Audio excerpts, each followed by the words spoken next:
भारत माता की। क्यों भाई ऐसी आवाज नहीं चलेगी? चेवेल्ला वालों, इतने समय के बाद आया हूं। तेलंगाना में भाजपा सरकार बनानी है या नहीं बनानी है? तो ऐसी आवाज से नहीं बनती है। मोदी जी दिल्ली में है, वहां तक आवाज जानी चाहिए। मेरे साथ दोनों हाथ उठाइए, अंत तक सभी लोग उठाए, विजय के संकल्प की मुट्ठी भींचे और प्रचंड आवाज से बोलिए, भारत माता की, भारत माता की।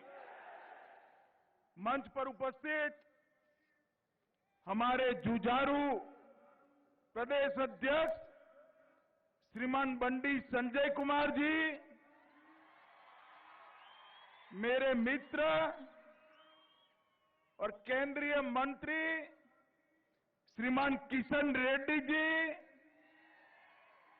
ओबीसी मोर्चा के राष्ट्रीय अध्यक्ष डॉक्टर के लक्ष्मण जी, भारतीय जनता पार्टी के वरिष्ठ नेता और ज्वाइनिंग कमेटी के अध्यक्ष श्री इटेला राजेंद्र जी, हमारे राष्ट्रीय महासचिव श्रीमान तरुण चूग जी, श्रीमती डीके अरुणा जी, श्री पी मुरलीधर राव जी, श्री प्रेमेंद्र रेड्डी जी, यहां के जिला अध्यक्ष महोदय, और आज इस विराट सभा में आए हुए प्यारे भाइयों, बहनों, माताओं और मेरे जिगर के टुकड़े जैसे युवा मित्रों। श्रीमान विश्वेश्वर रेड्डी जी खड़े हो जाइए, आप जरा ताली बजाओ विश्वेश्वर जी के लिए। और आज आए हुए प्यारे भाइयों और बहनों, आप सभी को मैं प्रणाम करता हूं। आज सबसे पहले जगत ज्योति बसवन्ना को उनके चरणों में शीश झुकाकर प्रणाम कर कर मेरी बात की शुरुआत करना चाहता हूं। मित्रों, आज तेलंगाना की इस पवित्र भूमि में चिलकूर बालाजी, श्री वेंकटेश्वर स्वामी, श्री लक्ष्मी नरसिम्हा स्वामी, श्री महेश्वर महादेव को प्रणाम कर कर मेरी बात की शुरुआत करना चाहता हूं। इसी धरती से आंध्र प्रदेश के पहले उप मुख्यमंत्री, स्वतंत्रता सेनानी और जागीरदारों के खिलाफ किसानों के विद्रोह की लड़ाई लड़ने वाले कोंडा वेंकट रंगा रेड्डी जी को भी प्रणाम कर कर मेरी बात की शुरुआत करना चाहता हूं। मित्रों, आज ये विशाल रैली जो दिखाई पड़ती है, वो इस बात का सबूत है कि आने वाले विधानसभा चुनाव में प्रचंड बहुमत के साथ भारतीय जनता पार्टी की सरकार बनने जा रही है। यहां पर 8-9 सालों से बीआरएस का जो भ्रष्टाचारी शासन चल रहा है, उसकी उल्टी गिनती शुरू हो चुकी है।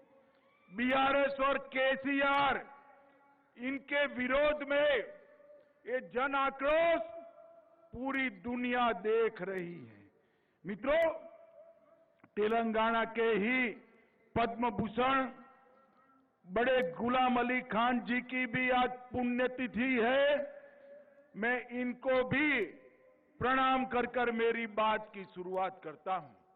मित्रों, अभी अभी हमारे बंडी संजय को केसीआर ने जेल में डाल दिया।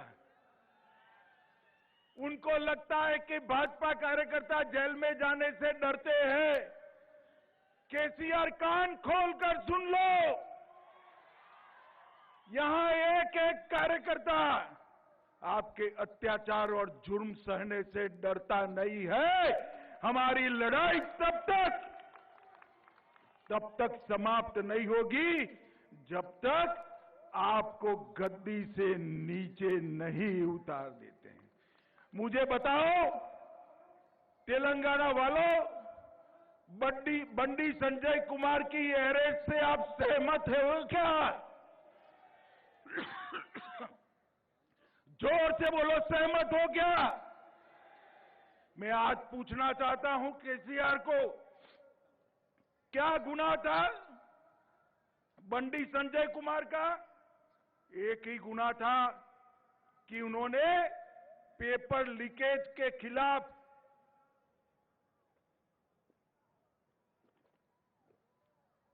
युवाओं के अधिकार के लिए आवाज उठाई। आपने बंडी संजय कुमार को जेल में डाल दिया, 24 घंटे भी नहीं रख पाए, 24 घंटे में कोर्ट ने बेल देकर रिहा कर दिया। हमारे नेता विधानसभा में एटेला राजेंद्र जी बोलने को खड़े हुए, तुरंत उनको आपने गृह के बाहर कर दिया। क्या समझते हो कि आप बोलने नहीं दोगे तो हम तेलंगाना की जनता को हमारी बात नहीं करेंगे? वहां तो विधानसभा में आपने रोक लिया, आज लाखों लाखों लोग भारतीय जनता पार्टी के समर्थन में खड़े हैं, आप कुछ नहीं कर सकते हो। माताओं, भाइयों, बहनों, यहां की पुलिस का कंप्लीट पॉलिटिसाइजेशन हो चुका है, प्रशासन का संपूर्ण राजनीतिकरण हुआ है और वेलफेयर स्कीम भी जो मोदी जी भेजते हैं नीचे तक नहीं पहुंचने देते हैं, नीचे तक नहीं पहुंचने देते। मैं तेलंगाना के गरीबों को कहना चाहता हूं कि अब वो दिन दूर नहीं है, केसीआर कितना भी कर ले वो आपको मोदी जी से दूर नहीं कर सकता। आने वाले चुनाव के अंदर प्रचंड बहुमत के साथ भारतीय जनता पार्टी की सरकार बनने वाली है। मित्रों, राज्य में युवाओं के साथ अन्याय हो रहा है, एसएससी का पेपर लीक हो रहा है, तेलंगाना स्टेट सर्विस कमीशन के पेपर भी लीक हो रहे हैं, 55,000 से ज्यादा, अरे लाखों युवाओं का भविष्य एक केसीआर की सरकार ने बर्बाद कर दिया है। केसीआर चुनाव के मैदान में ये युवा आपका हिसाब किताब करने के लिए तैयार है। राज्य में 2 लाख से ज्यादा पद खाली पड़े हैं, 2 टर्म से भर्ती नहीं करी और अब अंत में जल्दी में भर्ती करी है, करने का प्रयास किया है। 80,000 भर्तियों की घोषणा की, उसमें भी पेपर लीक कर युवाओं को बर्बाद करने का काम आपने किया है। मुझे बताओ तेलंगाना के युवाओं, एक केसीआर को जिसने तेलंगाना के युवाओं का भविष्य बर्बाद किया, इसको एक क्षण भी सत्ता पर रहने का अधिकार है क्या? जोर से बोलो, है क्या? जो ठीक से एक भी परीक्षा नहीं कर सकता है उसको सत्ता पर रहने का अधिकार नहीं। 9 साल में हजारों लाखों शिक्षकों की नियुक्ति नहीं की, टीएसपीएससी के घोटाले पर मुख्यमंत्री ने अब तक एक शब्द नहीं बोला है। केसीआर किसको बचाना चाहते हो आप में अगर हिम्मत है तो सिटिंग जज की जांच रखो, दूध का दूध पानी का पानी हो जाएगा। और अगर आप नहीं रखते हो तो ऐसे मत समझो कि बच जाओगे। भाजपा की सरकार बनने वाली है, भ्रष्टाचार करने वाले एक एक व्यक्ति को जेल की सलाखों के पीछे भारतीय जनता पार्टी डालेगी। आप इस तरह से बेरोजगार युवाओं पर लाठी चलाकर हमारे नेताओं को जेल में डालकर जनता का मुंह चुप नहीं कर सकते हो। केसीआर, आपका और आपके परिवार का भ्रष्टाचारी शासन तेलंगाना की जनता अब जान चुकी है। बड़े पैमाने पर सरकार के फंड का दुरुपयोग हो रहा है। पोल्ट्री चारा घोटाले, इसको आप संभाल कर बैठे हो। आपके इर्द गिर्द के लोग ही इस घोटाले के मुख्य आरोपी है। मित्रों, ये बीआरएस ध्यान बटाने के लिए तेलंगाना राष्ट्र समिति से भारत राष्ट्र समिति बना, क्योंकि वो ध्यान बटाना चाहते हैं। भैया केसीआर, तेलंगाना में ही आपका काम तमाम होने वाला है, भारत की कहां बात करते हो। इन्होंने प्रधानमंत्री बनने का स्वप्न देखा है, इधर उधर घूमते हैं कि भाई प्रधानमंत्री का बात करेंगे तो मुख्यमंत्री तो बन ही जाओगे। अरे तेलंगाना की जनता सब समझती है, प्रधानमंत्री की कुर्सी खाली नहीं है। 24 में फिर से पूर्ण बहुमत के साथ नरेंद्र मोदी प्रधानमंत्री बनने जा रहे हैं। केसीआर, नरेंद्र मोदी। मुझे बताओ चेवेल्ला वालों, 24 में मोदी जी को प्रधानमंत्री बनाओगे? ऐसे नहीं, दोनों हाथ उठाकर बताओ, बनाओगे? मगर 24 में अगर फुल पिक्चर देखना है मोदी जी को प्रधानमंत्री बनाने का, तो उसके पहले ट्रेलर आता है तेलंगाना में भाजपा की सरकार बनाने का। बनाएंगे सरकार? मित्रों, कई सारे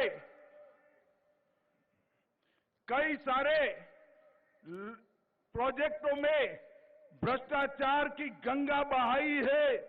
इन्होंने तेलंगाना को अपने परिवार के लिए एटीएम बनाकर रखा है।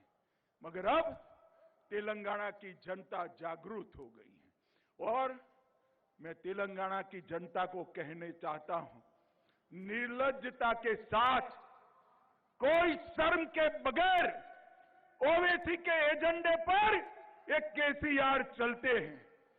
वो तेलंगाना का स्वतंत्रता दिन भी नहीं मनाते हैं। मुझे बताओ, सरदार पटेल ने तेलंगाना की रचना की, निजाम को भगाया। तेलंगाना स्वतंत्रता दिन मनाना चाहिए या नहीं मनाना चाहिए?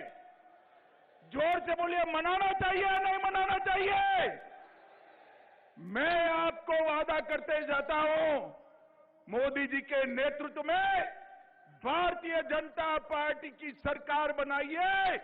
हैदराबाद में परेड ग्राउंड में पूरी दुनिया देखे ऐसा तेलंगाना स्वतंत्रता दिन हम मनाएंगे।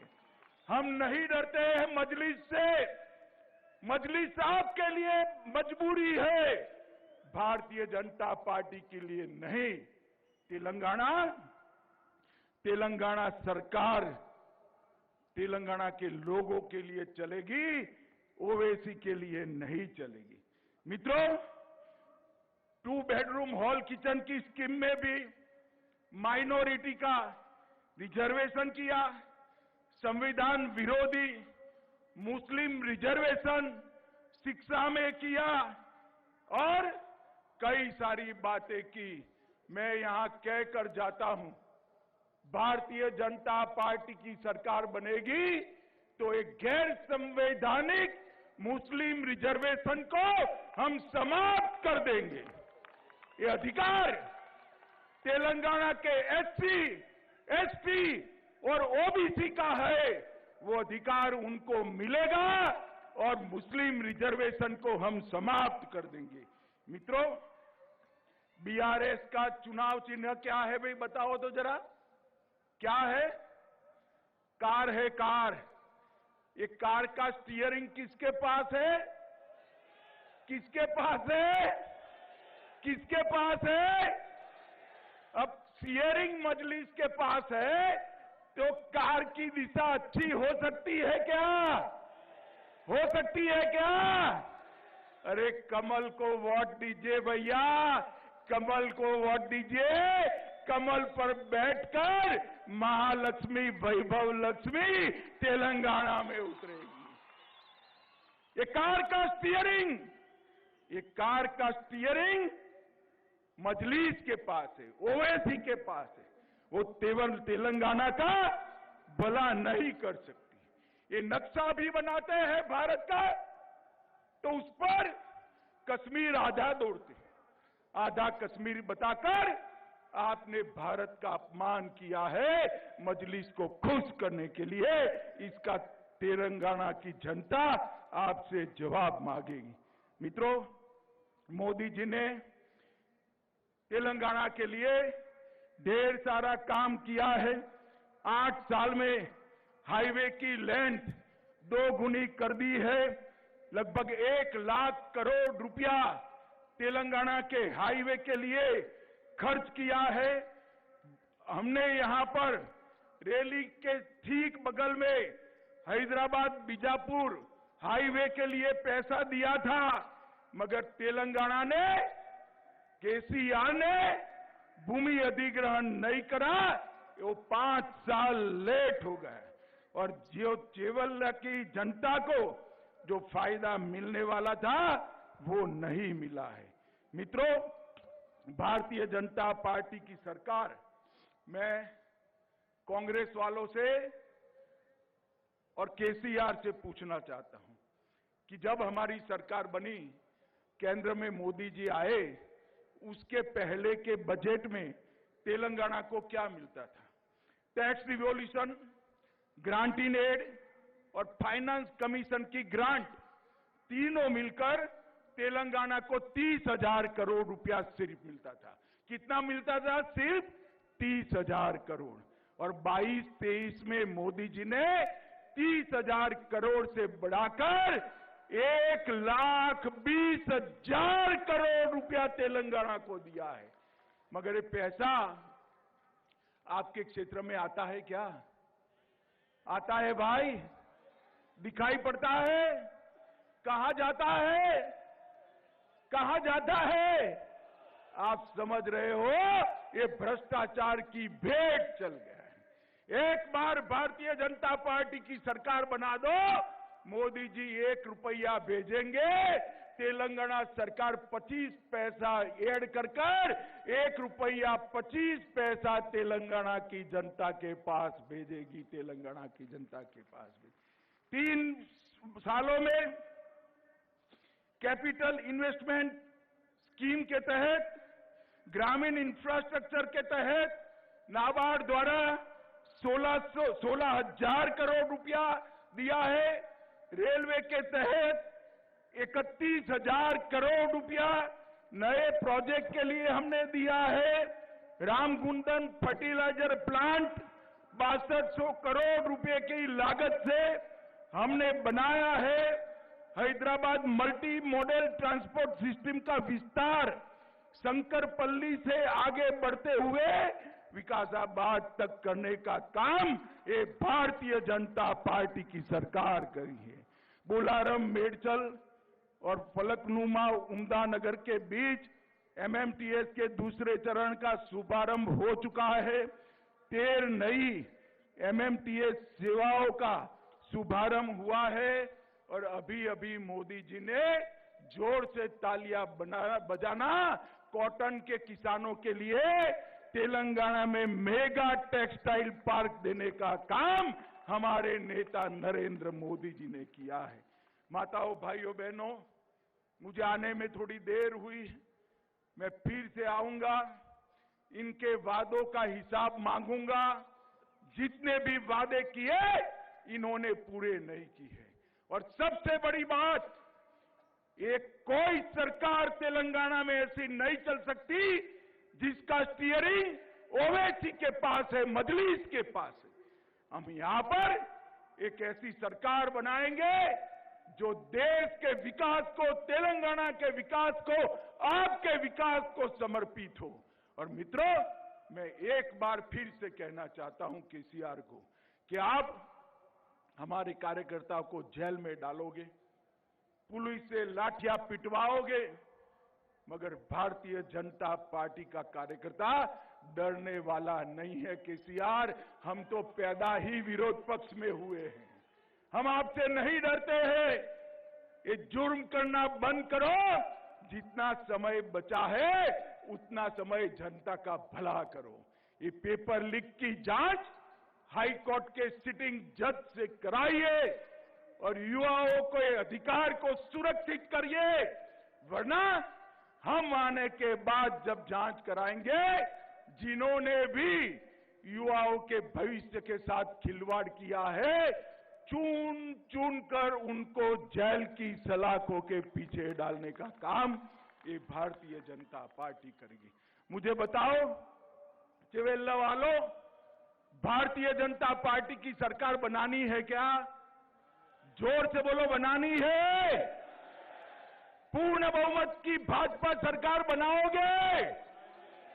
मोदी जी को 24 में फिर से प्रधानमंत्री बनाओगे? कमल के निशान पर दोनों चुनाव में बटन दबाओगे? मोदी जी के नेतृत्व में तेलंगाना को सबसे विकसित राज्य बनाओगे? एक केसीआर और ओवैसी की सरकार को उखाड़कर फेंक दोगे? पक्का फेंक दोगे? तो मेरे साथ दोनों हाथ उठाइए, उठाइए दोनों हाथ, विजय के संकल्प की मुट्ठी भींचिए और प्रचंड आवाज से बोलिए, भारत माता की, भारत माता की, भारत माता की, वंदे वंदे वंदे। आप सभी का बहुत बहुत धन्यवाद। वंदे मातरम।